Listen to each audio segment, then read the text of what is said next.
I'll do this one. And ONGORI reports killing in foreign lands. Kenyan woman caught with drugs. Now, the story of 28-year-old Flavian Owino has received a lot of reactions here at home, but no one has received that news with greater pain than her own family. Now, Foreign Affairs Cabinet Secretary Musalia Mudavadi says more than 1,000 Kenyans are currently incarcerated in various countries over range of crimes.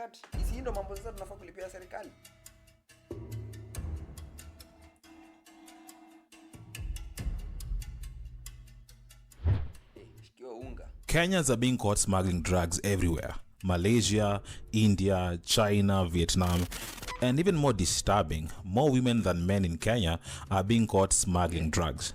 Margaret Nduta is one of the latest cases we know.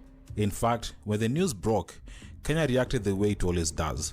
Hashtags, outrage, and politicians suddenly pretending to care. And in case you don't know, in July 2023, Nduta was caught in Vietnam with 2 kilos of cocaine. Now, Vietnam isn't like African countries where you bribe your way out of trouble. No, over there, if you're caught trafficking drugs, you're sentenced to death. And let's be honest, you don't just wake up one day and say, let me risk my life and smuggle drugs into a country like Vietnam.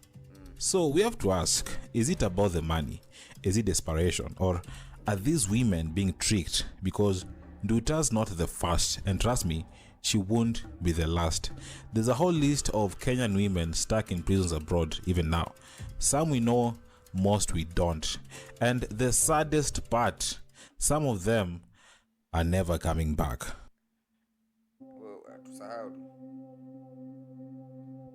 Let's start with the obvious question. What is drug smuggling?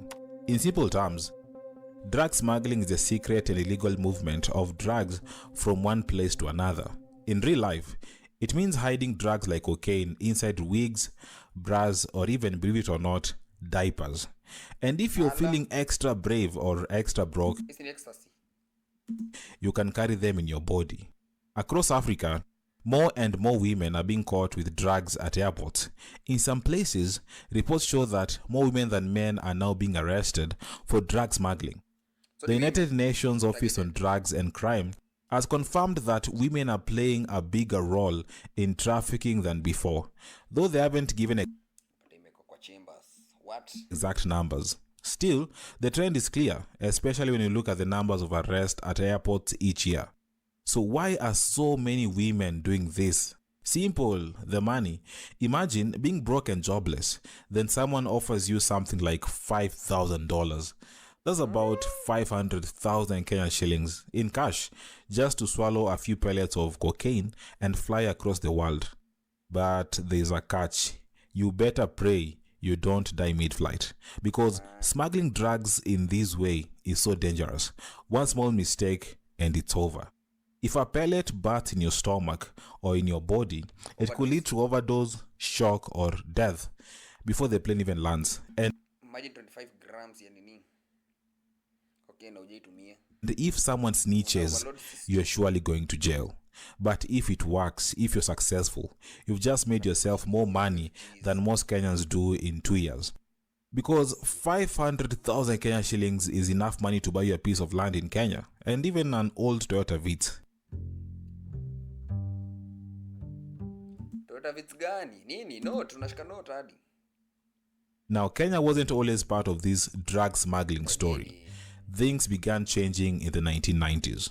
This is when drug traffickers wanted to avoid the strict security checks in Europe and the US. So they changed their routes, and guess what? Africa became the new shortcut. And Kenya was there. With over 1,400 kilometers of coastline, it didn't take long before smugglers added Kenya to their map.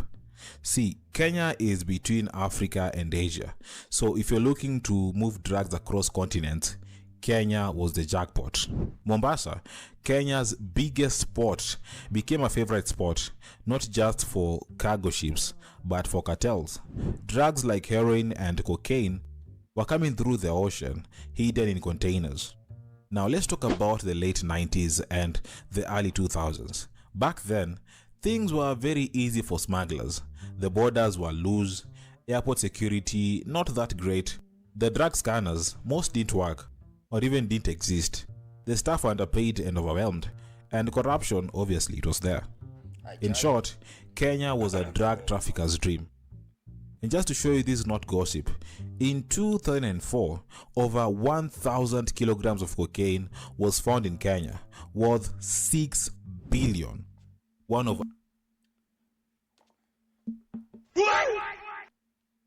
What? Africa's biggest drug seizures. Lab tests showed it came straight from Zinakuja hadi na box. Box ya jua kali, goja. biggest drug seizures. What? Lab tests showed it came straight from Colombia. Yep, the land of Pure Pablo bread. Escobar. This case made international headlines and exposed how weak Kenya's anti-drug systems were at the time.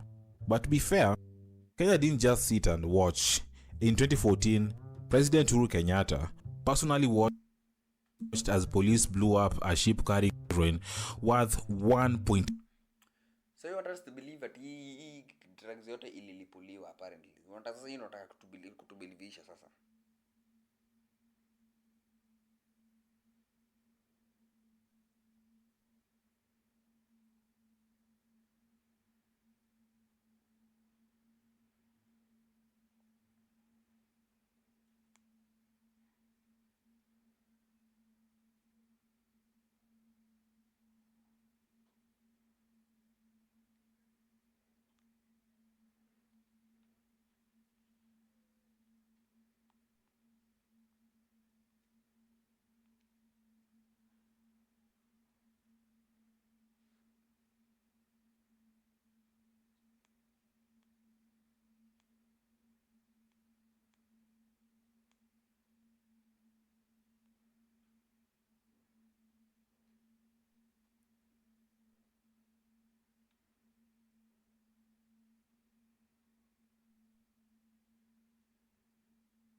Go help your wife, man. 3 billion. You know, it was like a message to the drug cartels, the ones in Colombia, that Kenya is not playing anymore. So yes, Kenya has tried. But here's the thing. Drug traffickers are not stupid. They changed tactics. They stopped using obvious criminals. And instead, they picked people who wouldn't raise suspicion. And who are these least suspicious people at the airports? The women, yes, the mothers, the students, jobless graduates, even air hostesses. They look innocent. Msikia part ya joblessness, lack of employment vile ilikuwa mainja. No, the women, they don't cause trouble. That part I'm not sure. They are trusted. That's why drug traffickers love using them. And the sad part, most of these women don't even know what they are carrying. Some are told it's just documents. Others are promised a clean business trip.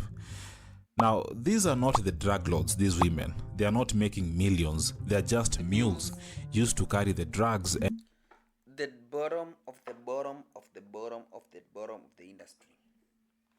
I'll be back.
and easily replaced.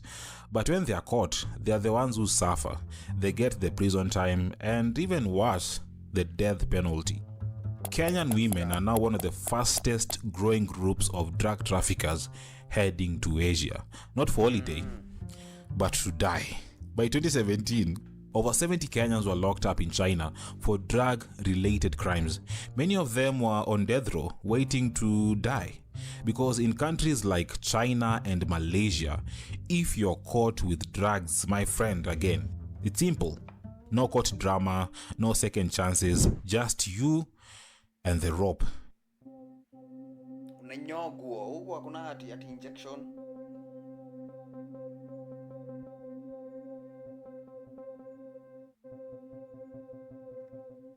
Between 2006 and 2009, something really troubling started happening in places like Kiamaiko and other slums in Ruma in Kenya. Ati nini hiyo? Ameguza mtaa? Wewe wacha, ameguza mtaa alafu anaonyesha picha ya mtaa ingine. What? Many young women were being recruited into drug trafficking. But they kuna mambo mingi. What? Uko nini hakuna? Realistically speaking, don't come from me though. They were promised quick money and a better life, but instead, they walked straight into a nightmare. Even university students weren't safe. Let the record show, this picture is not of Kiamaiko. Or it is, wait. Okay, good. Olivia Muno. Really troubling started happening in places like Kiamaiko and other slums in Ruma in Kenya. Many young women were being recruited into drug trafficking. They were promised quick money and a better life, but instead, they walked straight into a nightmare. Even university students weren't safe. Some were used as drug mules. One of the earliest and most shocking cases was Olivia Munoko, a 26-year-old Kenyan student sentenced to life imprisonment in China in 2006 for drug trafficking. Olivia was a fourth-year Bachelor of Arts student and was caught with about 1.8 kilograms of heroin.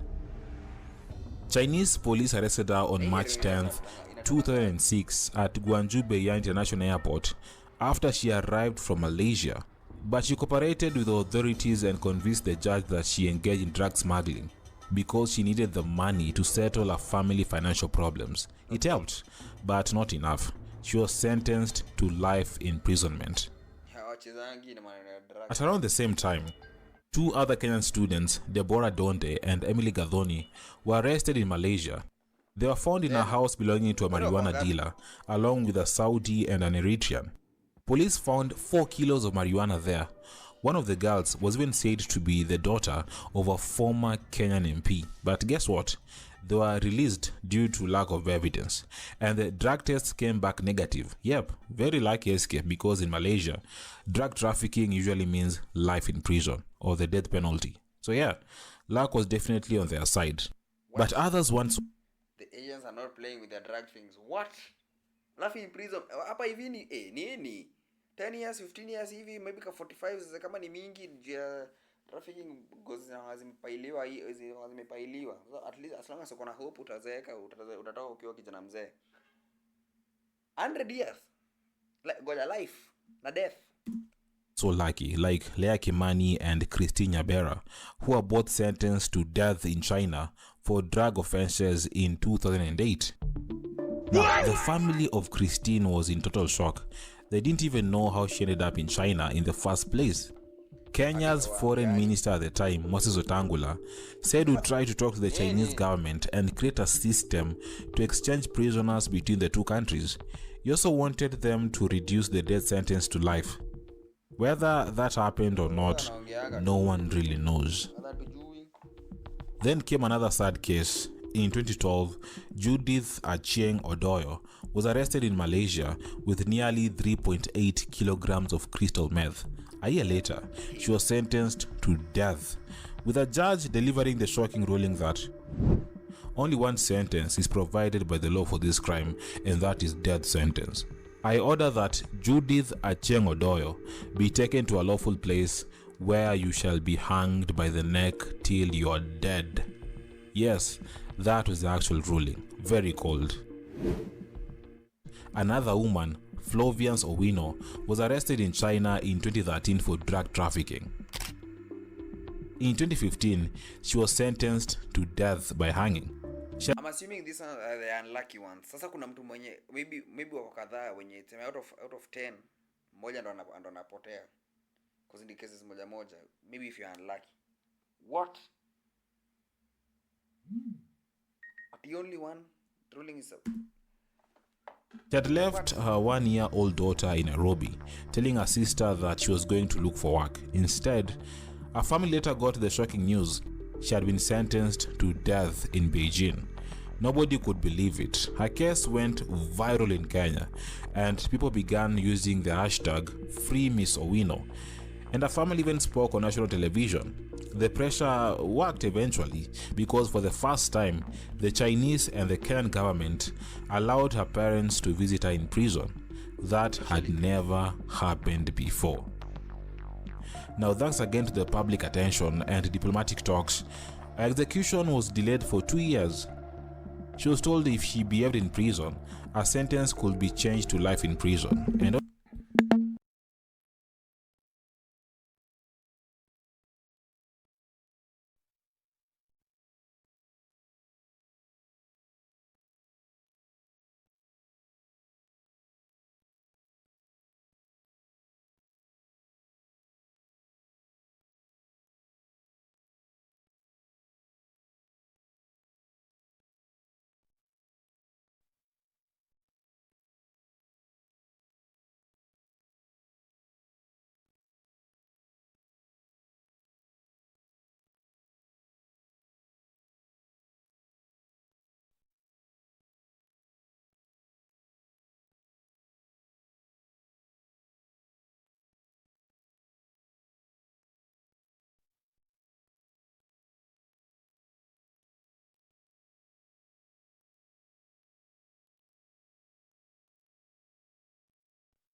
Honestly, from what we've heard, that's probably what happened.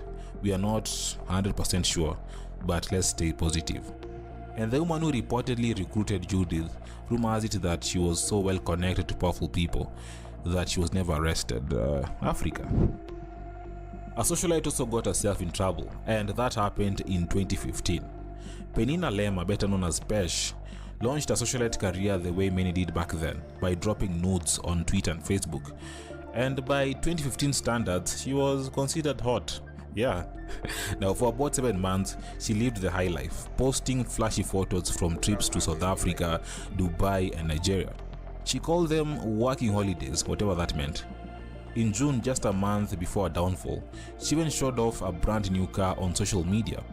This woman was balling. But the balling ended in July 2015 when news broke that Pesh was arrested in Ghana with 40 million worth of cocaine. The last post on her Facebook. Okay, sasa hii ina working hazard, unaweza shikwa. Like unaweza shikwa. Na kuna watu wana pop off na wana deal na hizi vitu sababu okay. Book was from JKA, saying she was flying to Ghana for a holiday. Yeah, that didn't age well. Her Facebook went quiet for 8 years until 2023. That's when the account suddenly became active again, with Pesh revealing that she was finally free. She had served 3/4 of a 10-year sentence, and it's not just the socialites who have been caught in the drug web. Back in 2002, former Kenya Airways hostess Priscilla Kolongei was busted trying to smuggle more than 27 kilos of heroin into Kenya from Mumbai. The drugs were worth 27 million Kenyan shillings. She was sentenced to 18 years in prison but got out in 2015 after serving 13 years. The high society where I was working was so different to the life that I found here. Everything was the opposite of how I used to. Nini high society gani? Unadhani ukishika utaenda jela kukuwa na hoteli? Live out there. I don't forget, freedom is about being denied everything, talking to people freely.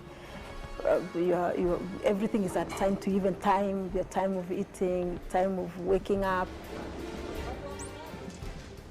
Fast forward to 2023.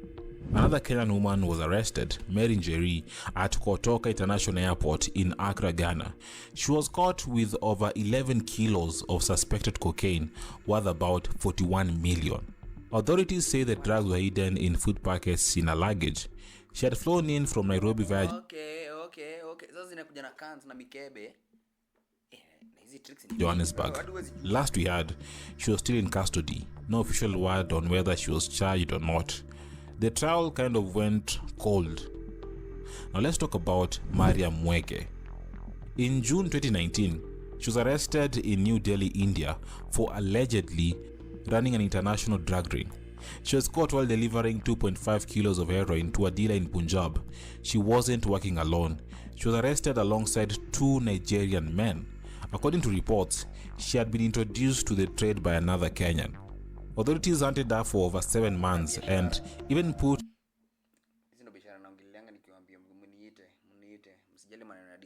a 73,000 bounty on her head. During the questioning, she admitted that the cartel had smuggled around 120 kilos of heroin, even more, into India. Then there is Rose Achieng Ojala, a mother of 3. Now, in August 2018, she was sentenced to death in Malaysia after being found with 400 grams of meth. She had swallowed 68 drug capsules and even hid 3 more in her private parts. During her trial, she claimed that she was forced to do it at gunpoint. The judge wasn't buying it and she was sentenced to death. And drug smuggling is not just happening abroad.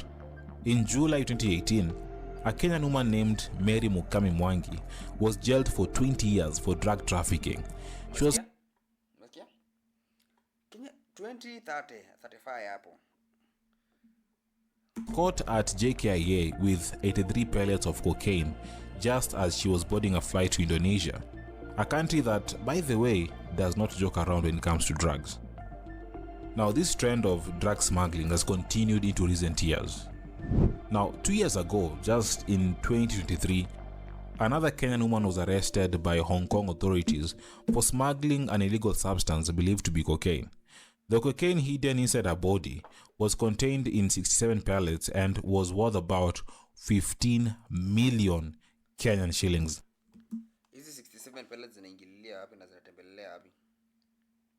Now it's time to ask the real question. 67 pellets, how? In your body, how? According to Hong Kong police, she was caught easily as she was reportedly acting suspiciously at Hong Kong International Airport. That hadi utakuwa suspicious bana, uko na vitu sijui ngapi zinaka how? Was on 9th April 2023 after arriving from Nairobi via Addis Ababa. Customs officials selected her for inspection and took her to a local hospital for examination. While waiting to be examined, the woman allegedly excreted the suspected drugs. She was immediately arrested. In total, she excreted 67 pellets of suspected cocaine, weighing approximately 1 kg. She was then formally charged on April 11th. The maximum penalty, listen, a fine of 85 million Kenyan shillings.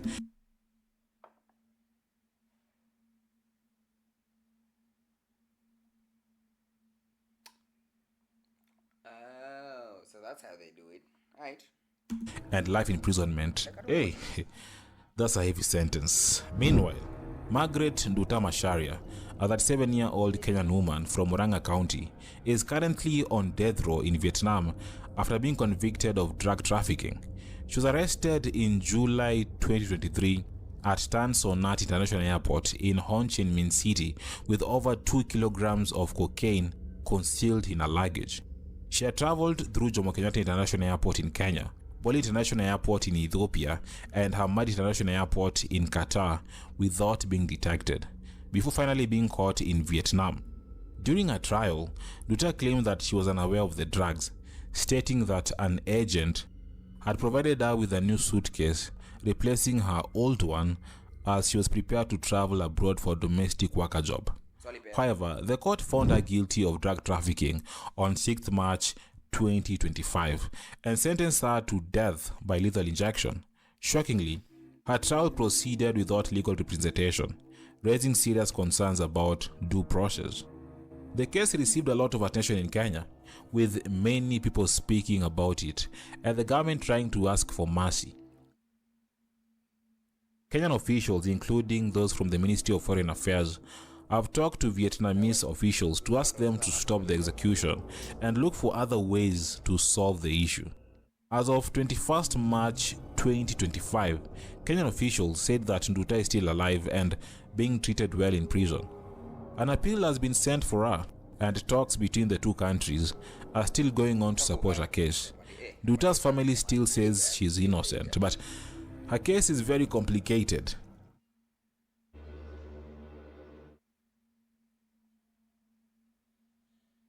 Vietnam has some of the strictest drug laws in the world. If someone is caught with certain drugs or selling them, they can be given the death penalty.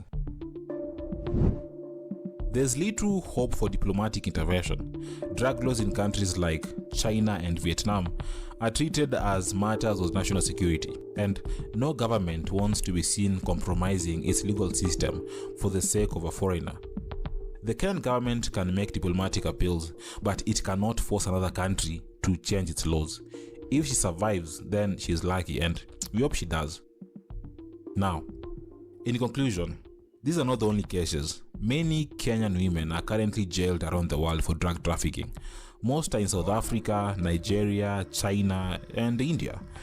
That out of the Kenyans in the diaspora, we have a total of about 1,000 Kenyans in different countries facing incarceration for different offenses. Please, the young Kenyans that are going out, remember that the moment you board a plane and the wheels have lifted,